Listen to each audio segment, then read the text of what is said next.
What's up? So, nakita niyo yung intro, nag-travel kami sa Japan. March travel yun. So, spring season, galing winter pa transition na sa spring. And nakita na namin yung mga cherry blossoms sa Japan. So, kung nagbabala kayong pumunta ng Japan, magandang panoorin ng video na to. Sa video nito, papakita ko na nagastos natin papuntang Japan, yung like airline tickets, yung hotel cost, and yung mga clock trips na binook natin. Let's start the video! Nag-book kami ng airline tickets papuntang Japan sa Japan Airlines. Pero sa Agoda app kami nag-book.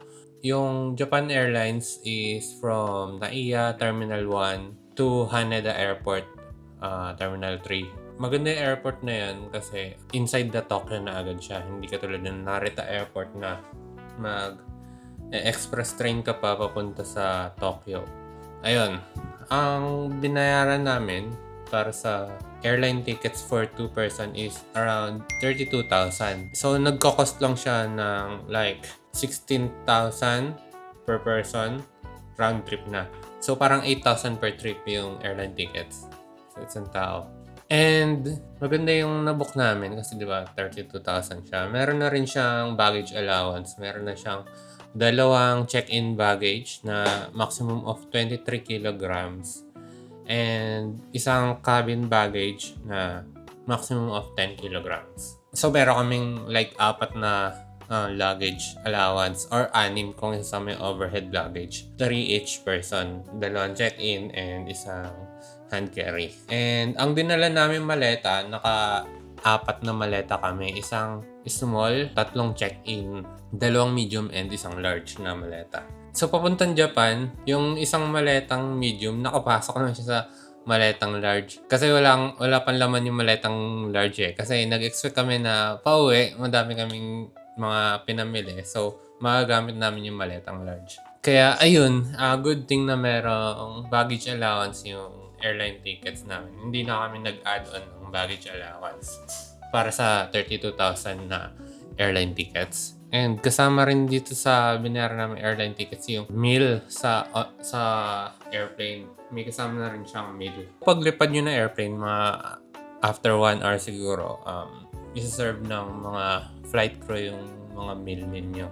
Merong kanin, merong mga side dish, meron din mga fruits, and meron din desserts. Maganda siya. So, para sa mga hindi pa nakasakay ng Japan Airlines, good siya. Parang premium siya. Kahit economy lang yung binook namin tickets. Maganda siya. Magandang experience siya. And also, doon sa seat ng Japan Airlines, meron din screen panel. So, pwede ka manood ng video, merong headphones, pwede ka manood ng movies or maglaro ng games. Pagbaba namin ng Haneda Airport, ang una namin ginawa is bumili ng Suica card. Yun yung parang beep card nila. Nag-cost yung pagbili namin ng Suica card nasa around 10,000 yen ang isang person. So, 10,000 yen, kung i-convert mo siya sa pesos is around 3,800. So, yun yung laman ng beep card namin or Suica card namin. So, balik tayo, airline tickets, 32,000 and Suica card, around 3,800 pesos each. Nasa 7,600, diba? Plus airline tickets is 32,768. And so, airline tickets and Suica card, umabot namin ng 40,368. Itong Suica card, yung parang beep card nila, magagamit mo sa mga train stations. Magagamit mo rin sa mga bilihan. Pwede mo ipambayad siya para siyang cash card diretso. Counter tayo sa mga nagastos natin. Nasa 40,368 for 2 person na Japan Airline tickets and Suica card.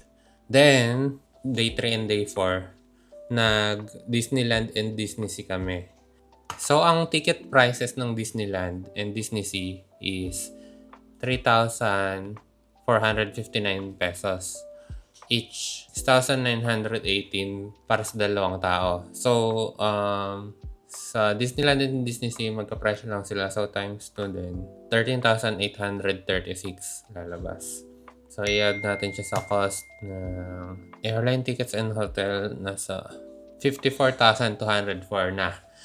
Ano pa lang yan? Airline tickets, Disneyland, Disney Sea, and Suica card. Tapos, second day ata ng aming Japan is nag Mount Fuji tour kami. Clock tour lang din. So, hindi na kami nag-DIY para hindi na rin kami ma-stress and hindi na namin hanapin kung saan sasakay pa. Mount Fuji tour, ang binayaran namin is around 3,000 each. So, for 2 person is 6,000. So, i-add natin siya. So, 54,200 is plus 1,204. Ayun. And, bumili rin pala kami ng eSIM sa Klook. Makakabili kayo ng eSIM sa Klook. Ang eSIM na binili namin is unlimited data for 9 days. 1,091 pesos each person. So, nasa 62,386 na ang ating nagagastos. Around 5th day ata, after namin mag Disneyland Disney Sea, or 6th day ata, nag Shibuya Sky kami. Ang ticket price naman niya is 1,959. 2 person na yon. So, nasa around 900 ang isa. So, yung 62,386 plus 1,959, umabot na ng 64,345. So, yun yung mga nagastos namin. 64,000 for 2 person. Japan airline tickets, Disneyland, Disney Sea, Shibuya Sky, Mount Fuji tour, eSIM, and Suica card. Hindi pa kasama yung shopping namin and lunch, dinner. Pati yung hotel pala, hindi pa kasama. Sige, isama na natin yung hotel. 6,000 per day. 8 nights sa hotel. Naglipat kami ng hotel eh. Parang ang first 5 nights namin, nasa Asakusa kami. Then lumipat kami ng Ginza. Nag-total siya ng 48,000 para sa 8 nights. Yun, nasa 112,345 na ang nagastos namin para sa aming Japan tour. For 2 person na yan. So, kung i-divide mo sa dalawa, around 56,000 na kailangan yung budget. Hindi pa kasama dito yung mga dinner nyo, yung shopping nyo, yung merienda. Requirements pag nag-Japan kayo is mag-shopping kayo. Tulad ko, bumili ko ng toy, Rimuru. Kaya nag-prepare kami ng additional maleta na walang laman papunta doon kasi marami ang bibilin pa uwi. Ang mga prices naman ng mga foods doon, kung nagtitipid kayo, pwede kayo mga convenience store like Family Mart, 7-Eleven, around 600 yen, mabubusog na kayo.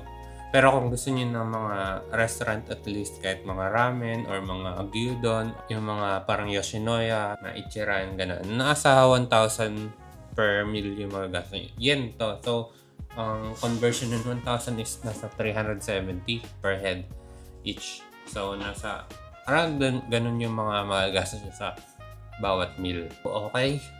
Kung may mga questions kayo, comment lang kayo sa baba. And siguro next video, pakita ko naman sa inyo yung mga ibang tour namin. Para sa video kong to, yung mga nagastos lang talaga. Ayan. Ibalikan natin yung mga nagastos natin. Japan airline tickets, 32,768. Hotel for 8 days is 48,000. Disneyland Disney Sea, 13,836. Shibuya Sky, 1,959. Mount Fuji Tour, 6,000. eSIM, 2,200. Suica card, 7,600. And ayun, lahat-lahat na yun, nasa 100,000 plus total. Good for 2 person na yun. So, kung nagpaplano kayo mag-Japan din, around dito yung iipunin. Kung makakita kayo ng mga mas murang hotel, baka mas mapababa yung gastos nyo. Kasi, yun talaga yung kumain ng budget, yung hotel rooms. Subscribe kayo and panoorin nyo pa yung mga susunod nating video.